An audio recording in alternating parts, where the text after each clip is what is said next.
The Swedish ambassador was inviting us to an event at Isar Aerospace. I have a picture of the back of my head and saying like, okay, I was there. And that's enough. That's enough. When you hang pictures in your apartment, you can hang this one because you're literally on it, huh? And you should put captions on it with "This is Amelie Schoenenwald" and Botschafter Per Thuresson and Henrike Hedel from TechReview. Hi, and welcome to episode 47 of the Tech Review, where we bring you all the latest and greatest, or sometimes not so great news about the tech world. Join us as we dive into the deepest depths of innovation, social media, and the ever-evolving world of technology. So sit back, relax, and listen to our favorite articles of the week. On camera 3 today we have Vincent, on camera 2 this is Henrike, and on camera 1, hi, this is me, I'm Tarek.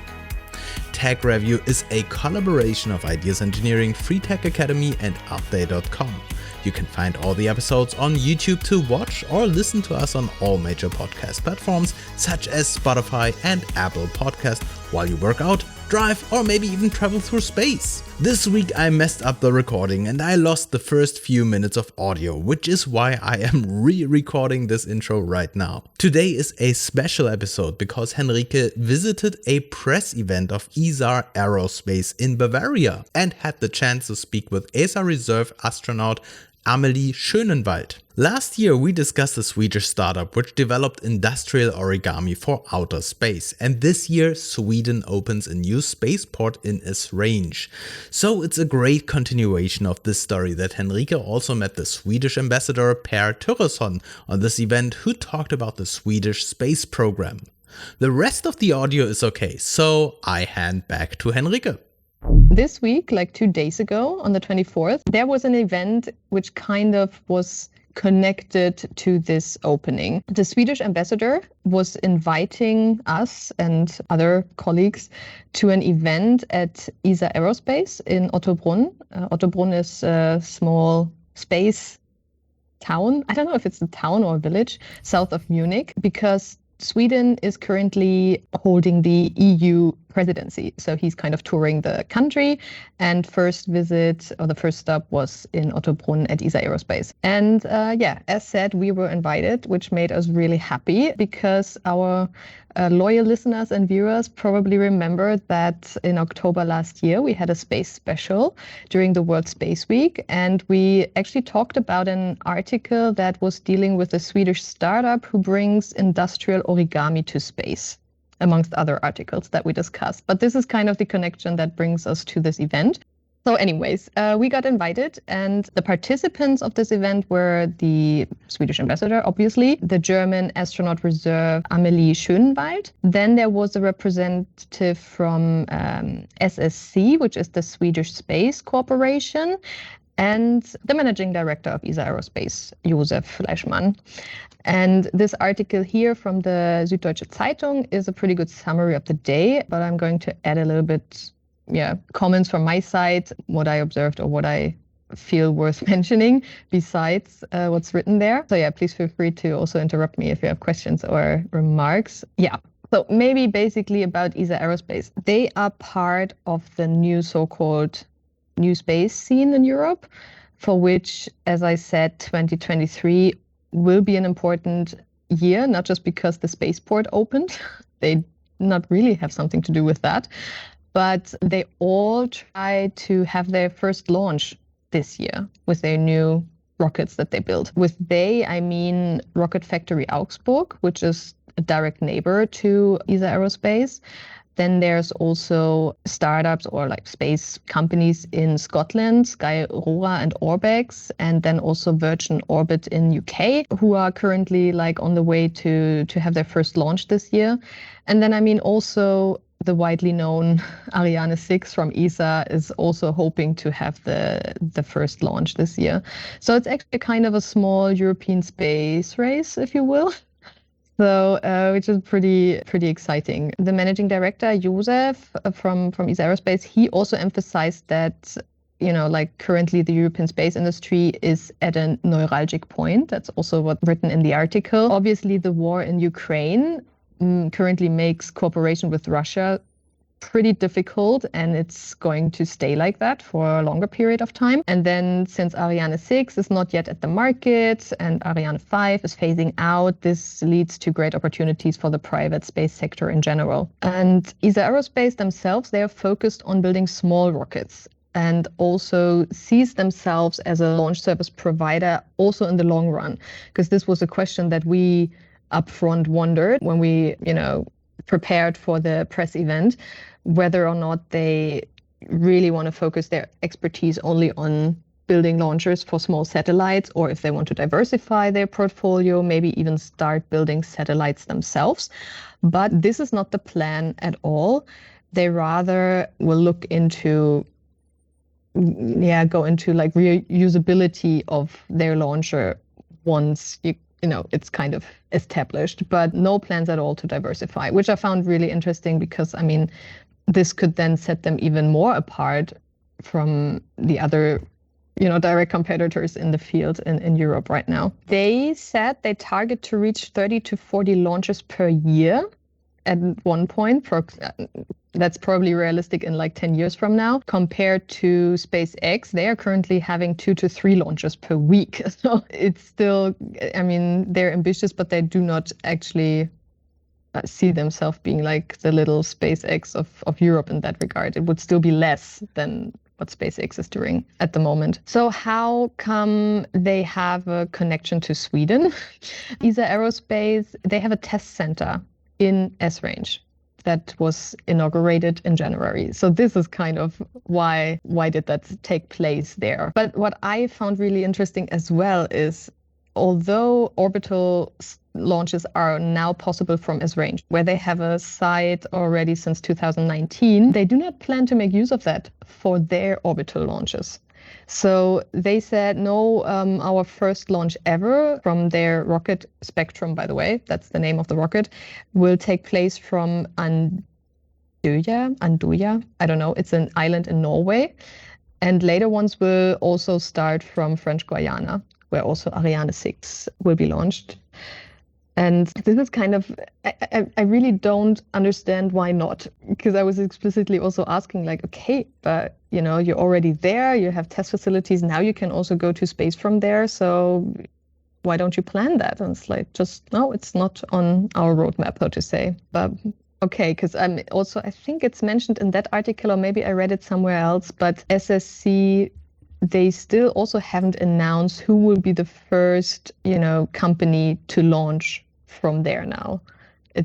They also say it's planned for later this year, but yeah, it's not clear who it will be. So a lot of uncertainty at this point. What was interesting also, we had a little walk through the production facility. You can see it on the picture that is actually displayed there right now, where you see obviously the delegacy and not us walking around, but we walked through it. And interestingly enough, Isar Aerospace is founded in 2018. They're just 4 years old now. They built this, or inaugurated this production hall in 2020, and is already too small for all the contracts that they have and all the missions that they're going to fly. So they're currently looking for a new location, also in South Bavaria, but also haven't enclosed yet where they will move to.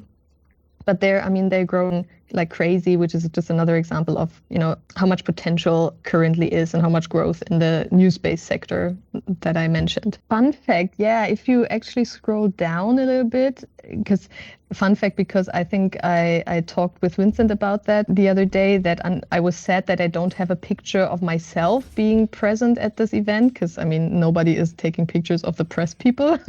Yeah. And we weren't allowed to take ones ourselves. At this picture, like this blonde head, that's mine. So I have a picture of the back of my head and saying like, okay, I was there. And that's enough. That's enough. When you hang pictures in your apartment, you can hang this one because you're literally on it, huh? Right. And you should put captions on it with, this is Amelie Schoenenwald and Botschafter Per Thuresson and Henrike Hedel from TechReview. You can see it. There's no way this is someone else than me. This is clearly my hat. Absolutely. Yeah, but So this is also like, yeah. Yeah, it's a learning. If you are on a press event, always sit between the photographers and the celebrities. Or always face the back of the room and not the stage. Like, then there would be my face now on this picture. Always creepily look into the cameras. Oh gosh, imagine. Yeah, next time I put it on my lessons learned. But yeah, I mean, speaking of Amelie, who's visible there, that was the best part for me personally, at least, that I had the chance to have a short interview with her. It was really short and really brief because it was, we were super delayed. The whole morning or agenda didn't, completely worked out as planned. And so we ended up in one of the side rooms having like a, 5-minute, 8-minute conversation in between different agenda points. But anyways, still we had a conversation that was pretty interesting. And I brought some statements from her with me today. It's in German though, and we're an English podcast, so we're going to translate it briefly afterwards. But yeah, I have 5 statements in total, and the first one is about, exactly also the discussion private space and governmental space, if you will, because I asked her if she would choose to take a private space flight if she had the chance and, decide for this over her astronaut reserve position within ESA. Since it's an astronaut reserve, you kind of have it in the name. It's no guarantee that she will go on a space flight after all. So, yeah, let's listen to what she said. Let's hear it. Ich glaube, erstens mal muss ich da ein bisschen länger noch drüber nachdenken. Aber tatsächlich glaube ich, ist meine Antwort, dass es nochmal ein großer Unterschied ist, ob man als Astronaut, als richtiger Astronaut, der ausgebildet ist und auch wirklich als Job dort hochgeht, oder ob man als Tourist nach oben will. Und für mich persönlich ist das Touristendasein, ja, das ist mal spannend, macht man mal, hat es dann abgehakt aus seiner Bucketlist. Das ist nicht das, was ich mir vorstelle. Ich habe tatsächlich ein Interesse dran, das als Job zu machen, als Lebensaufgabe und nicht nur in den Weltraum zu fliegen, sondern alle anderen Aufgaben, die damit zusammenhängen, auch noch zu erledigen. Yeah.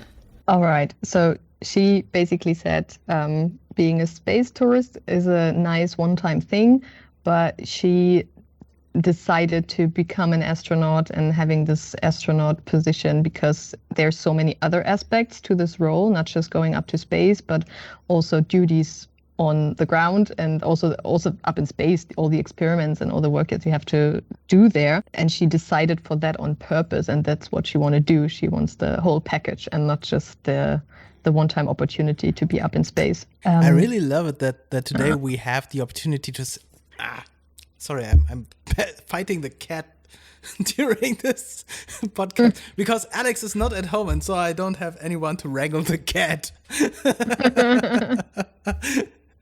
So what I wanted to say was, I'm going to cut this later. I love it that we are living in the time. Please don't cut it later. Yeah. And the reason why my camera is now fading out is because the cat is in the way, and so the filter is not able to match anything.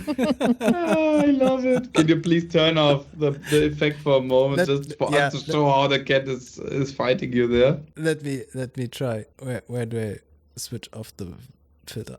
Oh, yeah, another filter, but he's drinking out of. That didn't really work, Tarek, but okay.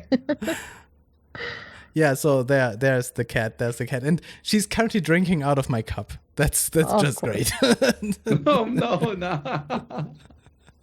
So that's my chance. He's distracted. So what I wanted to say in this very serious podcast that we are recording right now is that I love that we are living in a time where we can say something like, flying through space as a tourist is a nice thing for my bucket list, but of course I want to do larger things, right? So only space tourism on the side. Yeah, true. And I mean, I totally get her point because there's, more to this experience. But I don't know if I mean, she obviously is also trained and knows how to answer these questions. And I totally get her point at the beginning, like this is something to think about a little bit longer because I mean, I also told her that I applied, but didn't make it as far as she did, obviously. But at one point, I would struggle if really like being faced with the decision, okay, you have this astronaut reserve. You do not know whether there will be a chance for you at all to go up to space. I mean, it's more likely than for anybody else because you're kind of already in the loop, but still. Or here's your ticket and you can go up. It's a really tempting offer. And I don't know, I would probably take it. But yeah. Henrike, I don't know if you understood her right, to be honest, because what you showed me and what you told me doesn't sound to me like she is against private companies going up there. Maybe I understood her wrong. No, she is not. But this tourism to me sounds like the way she says it to me, it sounds more like there is tourism. It needs to be very carefully regulated because space is anything else but an easy free space for everybody. We have the same discussions when we're talking about satellites. But to me, it sounds more like that she says that the job she's doing is specifically important and it's specifically relevant that we have people like her doing this job. So it didn't sound to me like she's critical of tourism. It's more that she says she is very in favor of a clear regulation. I mean, the question was whether she would, presented the chance, you can go up with a private, as a space tourist with a private company. There's so many out there offering this now. Or, at the cost of not being able to go up to space in your ESA role because there's not sure if you can go at all. What would you do? Would you choose that? Is it the goal for you to go up in space, to have this experience, to be there? Or is, being a career astronaut more important to you and you would decline this other thing? That was kind of the question. So... But then maybe I don't get the question right. Why would this be in either or? Yeah, I mean, why do you need to choose? That was simply the question. That was the. But wait. But what is the What was your motivation behind the question? I mean, isn't it even more realistic that somebody with professional space expertise is also invited on a private flight? So to me, I don't see this happening that you need to choose between professional space flights and private equity tourism. No, I mean, yeah, kind of you do because you're like part of just now guessing, you're part of the ESA Corp, you're part as an astronaut reserve, you're part of a team, but you do not know whether you will ever be matched with the mission or not. Could be that until the end of time she's a reserve and she doesn't get presented the chance. Yes, I mean, if this is a unique scenario, I think she also mentioned it in a later question, because there's never been this astronaut reserve kind of situation before. So maybe when she now in her role got presented like a lottery ticket, ESA would be like, yeah, well, do whatever, and this doesn't affect your status with us at all. But if you're a career astronaut, what's her goal? To become a career astronaut, to get matched to a mission, then you're an employee of ESA, and then obviously you probably wouldn't, apply or pay or go with a private company. Okay. So this is like you have the chance now. Do you take it or do you wait for the, to get matched on a mission and go up to space? Okay, but isn't it a bit like asking if a Lufthansa pilot would fly at Amex just because he is not on the current schedule? To me, yeah. But why would why would a career astronaut or say a career pilot not take a ticket, if possible, to space if this is her purpose and dream? And specifically with astronauts, we have the situation that it's really a dedicated job. As pilots, it's a bit more, obviously it's very unrealistic being a pilot and not being in the air. But this is, I think, in favor of my point that an astronaut says, I'm an astronaut. So this person is very, very, very about going to space. So, okay, this is her job. So why would she not take a ticket if presented the chance? I mean, Jeff Bezos invites people up. Why would she say yes? No. Why would she say no? There is no reason for me right now. If our tech review is valuable for you, please give us feedback with a like or a comment. That would help us tremendously and it wouldn't cost you anything. And if you don't want to miss the next episode, just click on the subscribe button. And now back to the news. Because if she's a Tarek, yeah? Yeah, no, I just thought about maybe the term of space tourism is not clearly defined, because on the one hand, of course, if you are rich and you just buy a ticket for a shuttle to space and fly around and enjoy like William Shatner did and come back, and then you are a space tourist, it's the one thing. But maybe we are also talking about this opportunity with private space companies for, I don't know what kind of trips, where you get into some kind of commitment with some company, and this endangers your status with ESA, because ESA, there you are under contract and they maybe have exclusive rights to your service as an astronaut or in the reserve. But again, this is a very hypothetical point, sure. I think, because it is, again, I'm taking up the same example. It's like saying as a pilot for Lufthansa in his private time is not allowed to take a plane from Emirates and not fly it himself or herself. He is just traveling with it. To me, this is why I'm so wondering about the question, what the intention behind this was, because to me, this doesn't match up. Mm-hmm. Okay, but I mean, this is maybe the difference, because even if you is based, I mean, it all comes back to the definition of space tourist, but you're kind of still flying a different vehicle from a different company. I mean, you obviously get a basic training.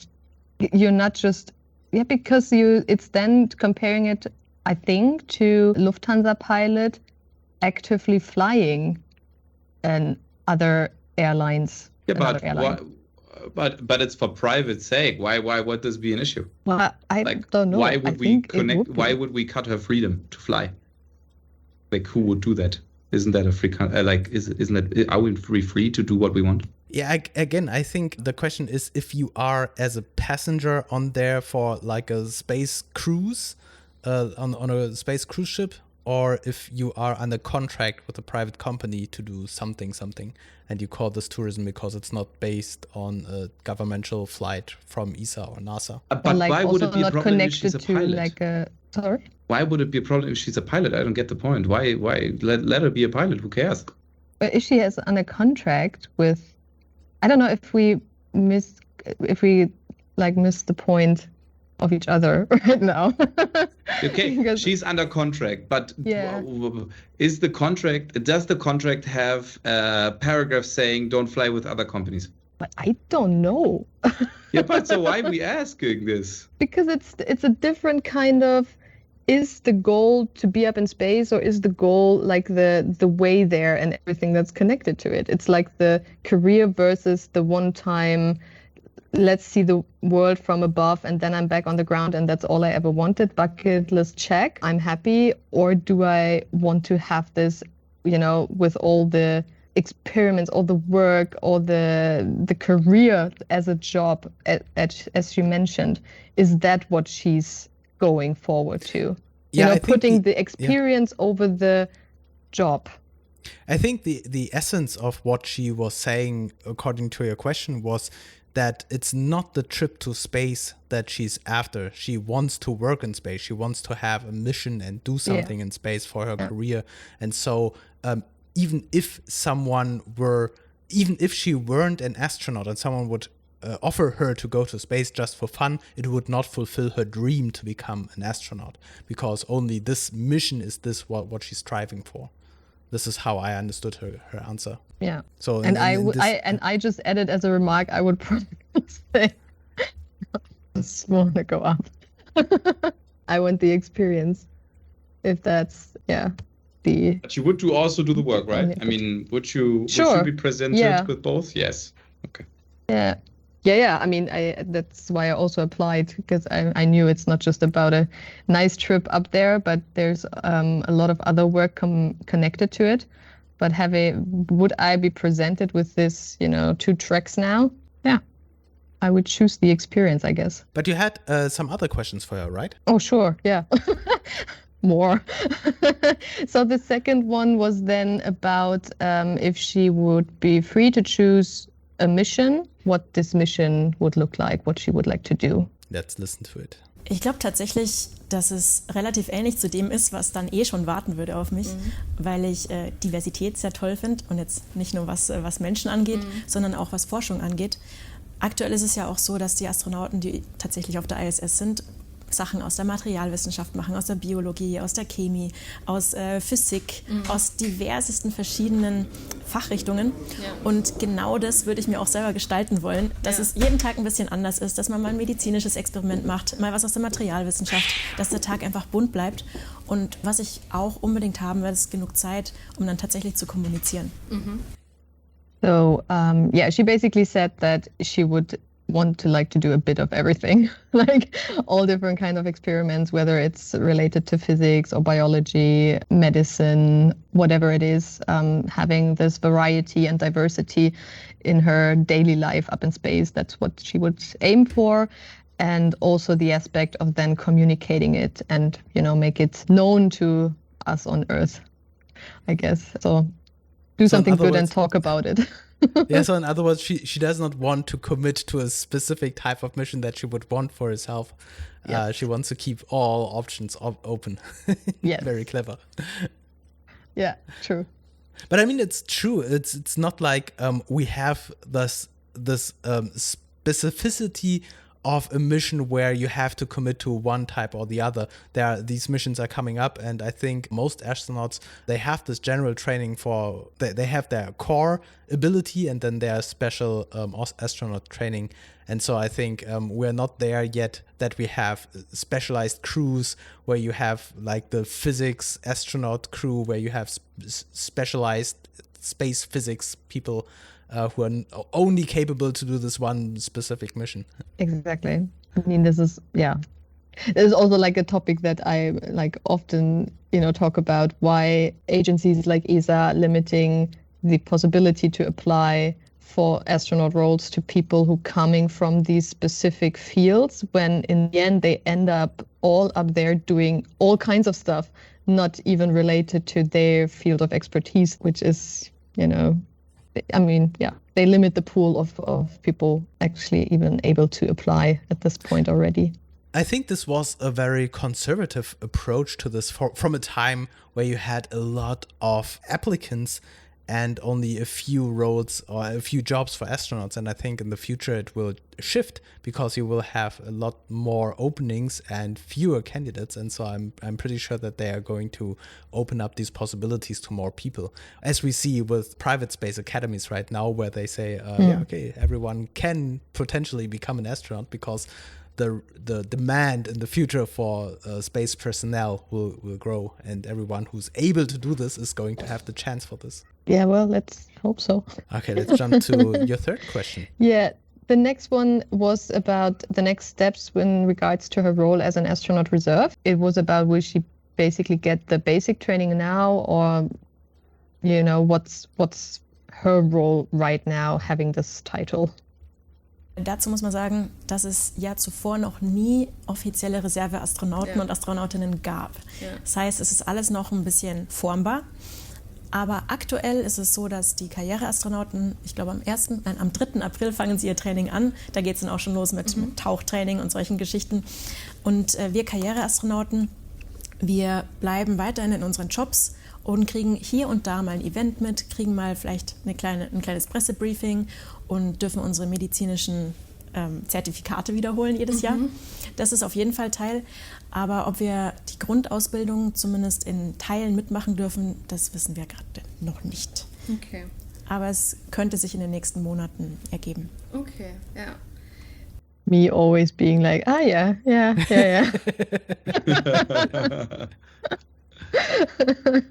This was the whole conversation. So what she said was that what I also mentioned already before, like it's the first time they're having this astronaut reserve. So there's still room to adapt, and it's not 100% clear how everything will go now. But as of now, they won't get the basic training, but it can, change in the next few months if at least they can take part in parts of it.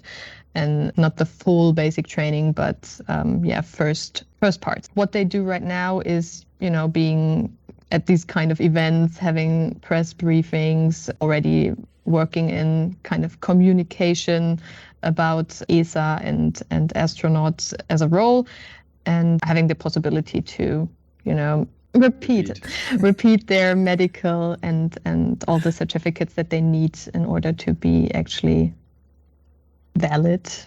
Yeah, this sounds as an astronaut.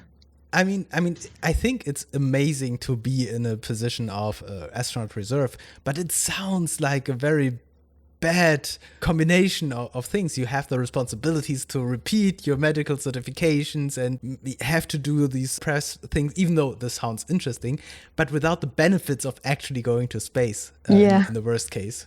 Yeah. So I would probably do the same, but it's it sounds you're always sitting there waiting, right? Hoping every time you hear the word that there's a new they are going to assign astronauts. It must be horrible, terrifying, and at the same time amazing. Yeah, exactly. Yeah. The next one was then also briefly about if she can lose her status as a reserve astronaut. If she's picked for a mission, does she has to go through, like all the medicals and kind of certificates and all of the stuff again, or is there, that's the question basically. And play it. Ja, ich glaube, das sind zwei wichtige Komponenten. Einmal natürlich, dass ich körperlich fit genug bin, dass mein Herz stark genug bleibt. Und da arbeite ich auch dran, dass ich kontinuierlich Sport mache, mich gesund ernähre und natürlich nicht rauche und solche Geschichten. Ja. Gehört ganz klar dazu. Ja. Aber was auch dazu gehört, ist ein polizeiliches Führungszeugnis zu haben, das ganz rein und sauber ist. Space crime. I mean, if she commits it in space, I think she's out and about already. I think she needs to take care of. Yeah, sorry, Henrike, you wanted to repeat what she said, right? I'm sorry. Sorry. We were getting ahead of ourselves. But it's a nice teaser, huh? What did she say? What do you think? What did she Write it into the comments. What do you think she said? So she mentioned 2 points that she has to make sure in that moment that she has a clear police record, like completely clear and everything's fine, and the proof of fitness that she needs to provide. So she takes care of that in a way that she's not smoking, doing some fitness, some sports, and that was basically it. Another point, you have to stay fit. You are not allowed to smoke or rob a bank, things that we do in our spare time. Yes. but you still can't go to space because you're only in the reserve. Yeah. You think at what time of her life she's going to look back and think like, I was always such a good, what is it even called? I don't know. Good citizen. Person. Citizen, exactly. I always behaved so well. And now nothing. Yeah. For what? For what did I do it? I think her time will come. I'm pretty sure at one point there will be a mission that she will be assigned to. Maybe before we jump to the last question that I asked her, a brief summary of what she said during the press conference about the application process, because she summarized the whole process for us a little bit. First of all, she mentioned that there were 23,000 applications and the process took 1.5 years from handing in the CV, motivational letter, online questionnaire, and the medical in the first step to actually being chosen. So that was actually already the first step that I just explained. The second one was then that 1,400 people out of those 23,000 had to do a 10-hour test in front of a computer where they had to, just answer thousands of questions and had to keep their performance constantly high. And that was kind of the challenging thing. Like 10 hours is a really long time. And, being focused and concentrated the whole time was like a normal work day, right? Story of our life. It's a Tuesday. I don't know about you. I have 4 more hours today. Yeah, I'm also close to 10 hours now. So this also check. No issue for us. Yeah. Third one was a psychological round, including teamwork and interviews with psychologists. Yeah. I think we can do that, right? No, definitely not. Yeah, the I'm teamwork just is being going to be struggling. optimistic here. Just being optimistic. The next one is a tricky one as well. That was the medical round, which took a week. So for a whole week, they had to go through all different kinds of fitness and health tests, which also sounded quite exhausting. And if you made it through that as well, the last 2 rounds were simply in question marks, I can't see it, in quotation, because it was kind of stress test interviews with multiple people. The last one was with the director general, but like those 2 phases, they had to talk to so many people, psychologists again, and all this kind of stuff. And my last question was with regards to that, because I was interested in doing the stress test interviews, if there was also like a question that is still now kind of in her head, that still moves her, because, it was challenging to answer it. And that's her response. Wir dürfen nicht so viel drüber reden tatsächlich, aber ich pick jetzt einfach mal eine Frage raus, die mich tatsächlich auch bewegt hat. Die klingt jetzt auch gar nicht so schwierig, aber ich wurde gefragt, was ich denn machen würde, wenn ich nicht genommen werde. Und ich habe mir gedacht, wieso? Ich mag mein Leben, ich finde es eigentlich ganz nett. Ja. Aber tatsächlich habe ich unterschätzt, dass dieser Bewerbungsprozess, nicht nur bei mir, aber auch bei den anderen, ich meine, du hast es ja auch selber mitgekriegt, je weiter man fortgeschritten ist, desto mehr hat es einen bewegt tatsächlich, ohne dass man es wirklich gemerkt hat. Ja. Und man denkt dann schon anders über sein Leben nach. Ja. Also das war wahrscheinlich die Frage, die mich am meisten nachhaltig berührt hat. So she said that she was irritated by the question of what would you do if you're not get chosen to become an astronaut or an astronaut reserve, and she was like, I don't get it. I like my life. It's all good. I'm happy. But she then also mentioned that the further you are in this whole selection process, the more it really moves you having this opportunity and moving towards this opportunity to actually become an astronaut. So it changes the way you think about your life and the possibility you have and the chance that is so close for you. And so this is something she still, even today, kind of thinks about, how this whole process already changed her attitude towards this question. Yeah. Right. Yeah, very interesting. Maybe at the end, before we end this special episode, just a last remark. After this interview, there was like a panel discussion with a group of students, super smart kids from schools in the area. And there was one you can girl. Say nerds, that's fine.